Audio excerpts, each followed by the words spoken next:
If you've ever said, it's only 8 hours, totally doable, I need you to hear this. That's exactly what I said for one of the worst travel days I ever had. I'm Teresa from An Acre in the City. I road tripped all 50 states and have explored over 80% of the National Park Service sites. And I've learned something humbling. Your planned miles decide what memories you actually get, good or the cranky. You don't need longer days, you need smarter ones. So let's figure out how far you can drive without hating your vacation by day 2. My favorite version of this mistake happened on the Blue Ridge Parkway. The GPS chirped 4.5 hours. I should have known better. Instead, we had 35 to 45 mile an hour speed limits, 6 pull-ups I just couldn't skip, a line of leaf peepers moving at lawnmower speed, and a picnic that somehow became a lunch plus dinner. Scenic roads bend time, and they should.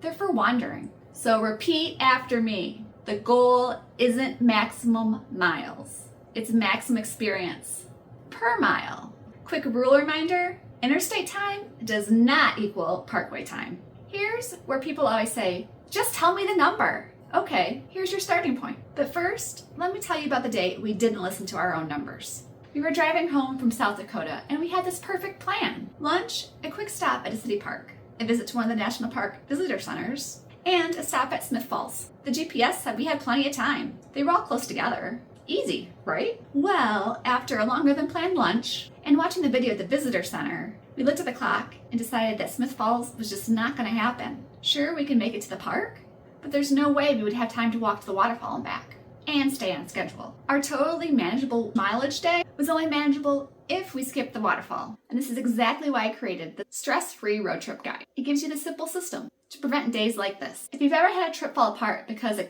quick stop wasn't a quick stop after all, this guide will save your sanity. You can grab it for free. The link is below.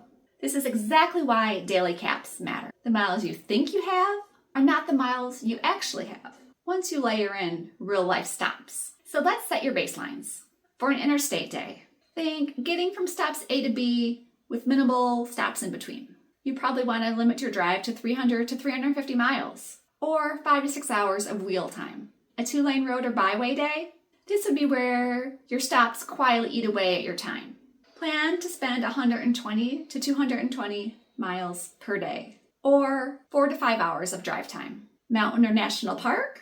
It's a little bit different there, especially if you're stopping at every overlook, like I tend to do. Plan 120 to 160 miles per day, or 3 to 4 hours of drive time. Remember, these are caps, not goals. If you have real stops planned, lunch, a visitor center chat, a waterfall, a scenic walk, your cap shrinks.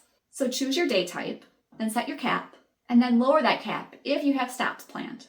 Now it's time to layer you in to the equation.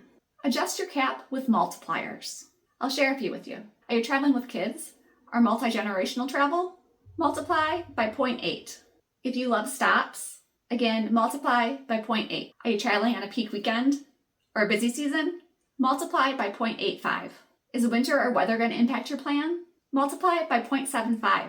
Or if you're a solo traveler, you can actually multiply it by 1.1 if you really love to drive and don't have many stops planned. I would use that rule sparingly. A perfect day for somebody else can be a disaster day for you. If you want a quick example of a multiplier, consider this. You're on a 2-lane highway, cap your mileage at 200. You have kids with you? Multiply by 0.8. This means you should drive about 160 miles for that day. When you're planning a trip, there are some things that don't move. Anchors. Anchors are non-negotiables that define the day. Some examples would be timed entry, maybe a ferry boat ride, maybe you have a train to catch, maybe you wanted to get a certain sunrise or sunset, maybe there's a ranger talk you want to catch, or maybe even dinner with friends. You're going to want to build backward from these anchors. If your tour is at 2 o'clock, you don't have a drive day that day. You have a 2-hour window before and after. A quick rule of thumb, 1 anchor equals calm, 2 anchors equals tight, 3 anchors equals chaos. You're going to want to come up with an energy budget and recovery rhythm as you travel. An example of this would be we planned a light Yellowstone day where we hit the wall at 4 p.m. Parking hunts, boardwalk time, and bison jams. We zombied through that waterfall visit we planned. Driving is half of the energy. The rest is decisions. Parking, weather, walking. You get the picture. You need to plan your energy level like you would money. Try the 30, 60, 90 rhythm. Every 30 to 60 minutes, aim for a 5 to 10 minute stop. Every every 90 to 120 minutes, plan for a real stop, where you'll go for a walk. So check out a viewpoint. Add a no drive or a half-day drive every 3 to 4 days of your trip. Here are the exact day types that I use. Steal one, tweak it, make it your own. And suddenly planning gets a whole lot easier. Scenario 1, scenic sampler, 2-lane or byway. Cap it at 180 miles.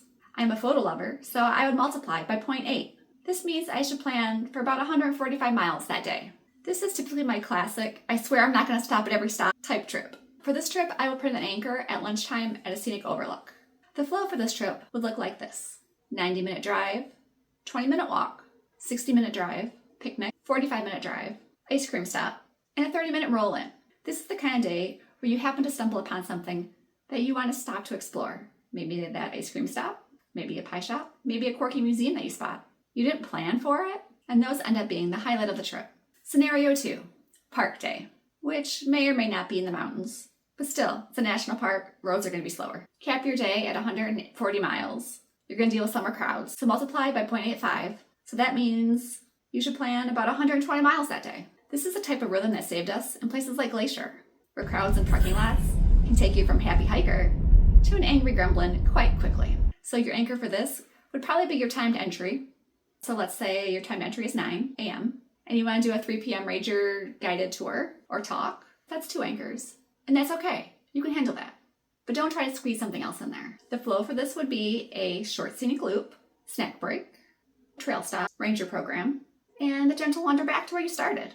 No long transitions. Trust me. Anytime I've tried to jam in a long drive between anchors at a national park site, it's ended in stress snacking and questionable decision making. Another option to consider is interstate travel day. These days are more about getting to point A to B without everyone unraveling.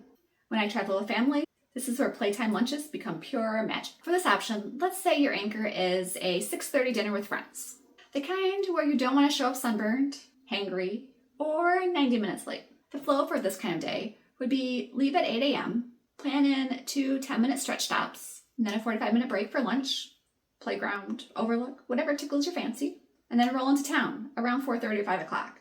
This gives you plenty of time to make it to dinner on time. This type of day feels efficient without being miserable. It's not sexy, but it works. When in doubt, lower the cap. No one remembers. We nailed 420 miles. They remember the ice cream stop and the waterfall you didn't have to rush through. Another quick check is a 10-minute mileage audit. Open your map and check. Does any day exceed your mileage after your multipliers? Do you have more than 2 anchors for a day? Have you added a 60 to 90 minute buffer? Did you plan a recovery day within 3 days? If you pass the audit, you're good. Miles don't make the trip. Moments do. Set your miles to match your memories. And if you're wondering what route to take after you've nailed your itinerary, click the video on your screen now. You'll learn about how to pick your perfect route without second-guessing yourself every day.